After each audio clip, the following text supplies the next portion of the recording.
Episode 195 like अ God. Orphanage के head sir और teachers भी उनकी आंखों से आंसू पोंछ रहे थे। उस समय उन्होंने विधि को पनिश भी नहीं किया। ऑर्फनेज ने मुक्ति के इलाज के लिए कुछ पैसे अलग रखे तो थे, लेकिन देर होने की वजह से उसकी बीमारी और भी ज्यादा बिगड़ गई थी और वो पूरी तरह से उसका इलाज नहीं करवा सकते थे। डॉक्टर्स ने कहा कि मुक्ति का अभी भी जिंदा होना किसी मिरेकल से कम नहीं था, लेकिन साथ ही साथ ये डिक्लेयर भी कर दिया कि वो 10 साल की उम्र से ज्यादा जिंदा नहीं रह सकेगी। दिन ब दिन कमजोर होती हुई मुक्ति को हेल्पलेस होकर देखने के सिवाय वो कुछ नहीं कर पा रही थी। उसने कई ऐसी रातें भी निकाली थी जो शुरू से ही एक बुरे सपने के साथ होती थी और वो उस डर से जाग जाती थी कि कहीं मुक्ति अचानक से गायब न हो जाए। विधि बिस्तर से उठती और नंगे पांव उन सुनसान कॉरिडोर्स में डरावने और भयानक आसमान के नीचे भागती हुई सीधे ऑर्फनेज के दूसरे किनारे पर बीमार बच्चों के लिए बने नर्सिंग स्टेशन पर पहुंच जाती थी। वो मुक्ति के बिस्तर के पास आती और उसे छोटी सी खिड़की से चमकती हुई हल्की हल्की चांदनी के नीचे सोता हुआ देखती रहती थी। वो सिर्फ तभी आराम करती थी जब वो मुक्ति को अच्छी तरह से सोता हुआ देखकर उसकी सांसों की आवाज सुन लेती थी। कई रातों तक इसी तरह भागकर विधि मुक्ति के पास आ जाती थी और उसके पास ही रहती थी। जैसे ही सुबह होने को होती तो इतने कड़ाके की सर्दी में ठंड और ओस की परवाह किए बिना वो चुपचाप अपने कमरे में वापस आ जाती थी। उन सालों में विधि हमेशा सोचती थी, अगर दुनिया में कोई भगवान है तो फिर ऐसा क्यों है कि उसे उसका रोना दिखाई नहीं देता, उसे उसकी आवाज सुनाई नहीं देती है। वो मुक्ति को और उसे बचाने के लिए क्यों नहीं आ जाता है। वो ज्यादा कुछ नहीं चाहती थी, वो सिर्फ इतना ही चाहती थी कि मुक्ति ठीक हो जाए और बाकी बच्चों की तरह सेफली और पीसफुली बड़ी होने लगे। अपनी इस एक विश के लिए वो तो अपना सब कुछ देने के लिए तैयार थी, अपना दिल, अपना शरीर, अपनी जिंदगी और इवन अपनी आत्मा भी, सब कुछ। दूसरे सभी बच्चे विधि पर हंसते हुए कहते थे कि इस दुनिया में कोई भगवान नहीं होता है, ये सिर्फ एक ऐसा झूठ है जो परियों की कहानी में होता है। ऑर्फनेज के बच्चे कम उम्र में ही काफी मैच्योर हो गए थे। कोई भी इन कहानियों पर विश्वास नहीं करता था। वो हमेशा कहते थे कि अपनी सभी विशेष पूरी करने का सिर्फ एक तरीका था, अगर कोई आपको गोद ले ले, अगर कोई आपको अपना ले, तभी आपकी विशेष पूरी हो सकती है। उन्हें अडॉप्ट करने वाले अच्छे पेरेंट उनके लिए किसी भी और चीज से ज्यादा जरूरी थे। ये मत सोचो कि ऑर्फनेज एक साफ सुथरी इनोसेंट जगह थी। यहाँ पर भी बच्चे एक दूसरे के अगेंस्ट प्लानिंग करते थे। ये बात तो विधि भी जानती थी कि गोद लेने वाले पेरेंट भगवान के मुकाबले ज्यादा रियलिस्टिक सपोर्ट हो सकते हैं। अगर कोई भी परिवार मुक्ति और उसे अपनाने के लिए और मुक्ति का इलाज करवाने के लिए तैयार हो जाता है तो वो उसके लिए आसमान में बैठे उस भगवान की तरह ही होंगे। विधि ने वो सब कुछ किया जो वो खुद को सबसे अच्छा बनाने के लिए कर सकती थी, ताकि कोई अच्छा परिवार उसे गोद ले ले। उसने अपनी सिंगिंग की प्रैक्टिस भी कई बार की थी। उसने इतनी बार प्रैक्टिस की थी कि उसका गला ही बैठ गया था। उसने कई बार डांस करने की भी प्रैक्टिस की थी, इतनी बार कि उसके लिगामेंट्स खिंच गए थे। वो पोएम की प्रैक्टिस भी करती थी और फॉरेन लैंग्वेजेस और मैनर्स की भी प्रैक्टिस करती थी। हर बार जब भी लोग बच्चों को गोद लेने के लिए आते थे तो वो तैयार होने और अपनी बेस्ट कंडीशन में रहने के लिए डबल कोशिश करती थी। विधि जानती थी कि वो सुंदर है और उसमें काफी टैलेंट भी है।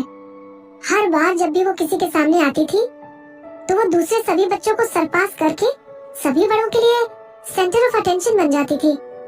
वो जानती थी कि इस वजह से कई दूसरे बच्चों को उससे जलन होने लगी थी और इसलिए आपस में मिलकर वो उसके साथ छिड़खानी करते थे और उसके लिए जिंदगी को मुश्किल बनाने की कोशिश करते थे। वो उसके जूते छुपा देते थे, उसका खाना छीन लेते थे, उसके नए कपड़े फाड़ देते थे। फिर भी विधि ने किसी भी चीज की कोई परवाह नहीं की थी। जब तक कोई उन्हें अडॉप्ट करने के लिए पसंद न कर ले और उन्हें अपनाकर मुक्ति की बीमारी का इलाज न करवा दे, तब तक वो खुशी से सबकी बदतमीजी बर्दाश्त करती रहेगी। लेकिन कोई उन्हें अपनाने को तैयार ही नहीं था।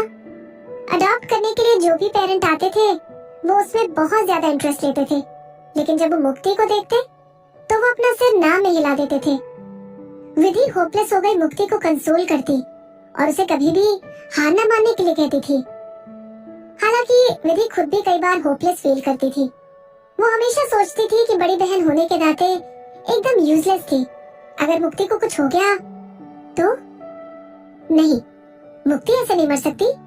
घास फूस की तरह दिमाग में फैले इस थॉट को उसने रोक दिया और अंधेरे में काफी लंबे समय तक घुटने टेक कर हाथ जोड़े वो अपने पूरे दिल से बार बार भगवान से प्रार्थना करती रही, ठीक वैसे ही जैसे उसने टीवी सीरियल्स में बड़ों को करते देखा था। बाद में एक दिन आरव कपूर वहाँ पर आया।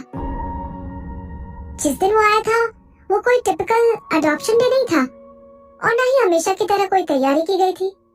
जब वो जा रही थी तब उसने 2 लेडी टीचर्स को दबी आवाज में डिस्कस करते सुना कि टाइम्स म्यूजिक के हेड हमारे ऑर्फनेज को एक बहुत बड़ी रकम डोनेट करने के लिए आए थे।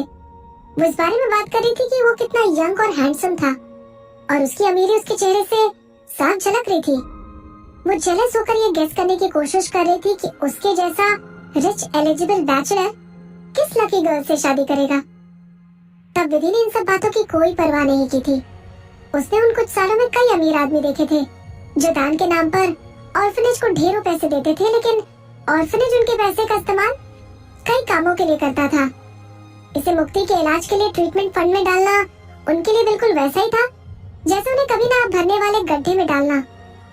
वो चुपचाप कॉरिडोर से गार्डन में चली गई थी जहाँ सूरज की तेज रोशनी चमक रही थी। आराम से खेलते और दौड़ते हुए बच्चों को गार्डन में खेलते और घूमते देखकर उसने मन ही मन सोचा, उसकी बहन इतनी बीमार क्यों रहती थी। तभी अचानक से एक गेंद आकर उसके माथे पर लगी। एक बड़ा स्ट्रॉन्ग बच्चा दौड़कर आया और उसे भगाने लगा। भागो यहाँ से, पनौती कहीं की। विधि ने गुस्से में उसकी गेंद फेंक दी। इसके तुरंत बाद 3-4 बच्चे और आगे आ गए और उससे लड़ाई करने लगे। उस साल वो 12 साल की हो चुकी थी और अब वो पुरानी वाली विधि नहीं थी जो बेतरतीब ढंग से भिड़कर उन्हें मारना शुरू कर दे। इतने सालों की लड़ाई के एक्सपीरियंस से उसने काफी कुछ सीखा था। उसे जल्दी से अपने हाथों को ऊपर उठाकर दूसरे बच्चों के अटैक्स को रोकने की कोशिश की। कुछ ही समय बाद वहाँ टीचर्स आ गए और सारे बच्चे इधर उधर भाग गए। विधि भी भागना चाहती थी लेकिन उससे अपने अंदर कुछ सेंस हुआ जैसे कि उसकी ये डेस्टिनी हो। उसने अपना सर उठाया और अपने सामने किसी को देखा। ये ग्रे सूट पहने हुए यंग हैंडसम आदमी था जो सेकंड फ्लोर पर ऑर्फनेज के हेड सर के ऑफिस में एक बड़ी खिड़की के पास खड़ा उसे चुपचाप देख रहा था। वसंत का मौसम खत्म होने वाला था और गर्मियां आने वाली थी, इसलिए सूरज की रोशनी काफी तेज थी। जब सूरज की रोशनी उसके चेहरे पर पड़ी तो उसका चेहरा ऐसा चमक रहा था जैसे वो कोई भगवान हो। उसके हैंडसम चेहरे को देखते हुए विधि का ध्यान भटक गया था और गलती से उसने किसी चीज पर पैर रख दिया। उसके पैर के एक हिस्से में तेज दर्द हुआ। विधि, क्या तुमने फिर से झगड़ा किया? उसे एक गुस्से से भरी हुई आवाज सुनाई दी। उसने अपना सर घुमाया और डिसिप्लिन टीचर को अपने ऊपर भड़कते हुए देखा। उसका चेहरा गुस्से से लाल हो रहा था। वहीं रुक जाओ, इस बार भागने के बारे में सोचना भी मत। विधि ने अपनी ड्रेस का किनारा उठा लिया और जितनी तेजी से भाग सकती थी भाग गई। वो लंबे कॉरिडोर से होते हुए फूलों की छांव के नीचे बहुत देर तक दौड़ती रही। डिसिप्लिन टीचर से बड़ी मुश्किल से उसने अपना पीछा छुड़ाया और दूर जाकर बैठ गई। वो जोर जोर से सांसें ले रही थी। उसके पैर के तलवे बहुत ज्यादा दर्द हो रहे थे। उसने अपने जूते मोजे उतारे, तब जाकर उसने देखा कि उसका पैर एक कील पर पड़ गया था। घाव काफी गहरा और लंबा था और उसमें से काफी तेजी से खून बह रहा था। उसने अपनी सांस अंदर खींची और दर्द की वजह से अपने दांतों को बींच लिया। बड़ी मुश्किल से उसने खून को बहने से रोका। वो नीचे वाली सीढ़ी पर बैठी हाफ रही थी। काफी देर बाद उसने महसूस किया कि अब जाकर उसकी ताकत वापस आने लगी थी। उसने अपने जूते पहन लिए और लड़खड़ाते हुए खड़ी हो गई। विधि, एक बार फिर से वो जानी पहचानी गुस्से से भरी आवाज उसे सुनाई दी। उसने अपना सर झुकाया और मुड़ गई जैसा कि उसे उम्मीद थी। उसने डिसिप्लिन टीचर को दौड़कर अपनी तरफ आते हुए देखा। वो चिल्ला रहा था, विधि वहीं रुक जाओ। वो फिर से तुरंत वहाँ से भागना चाहती थी। वो तुरंत फिर से चिल्लाया, रुक जाओ विधि, मैं तुम्हें पनिश नहीं करूंगा। विधि वहीं रुक गई और उसे शक भरी नजरों से देखने लगी।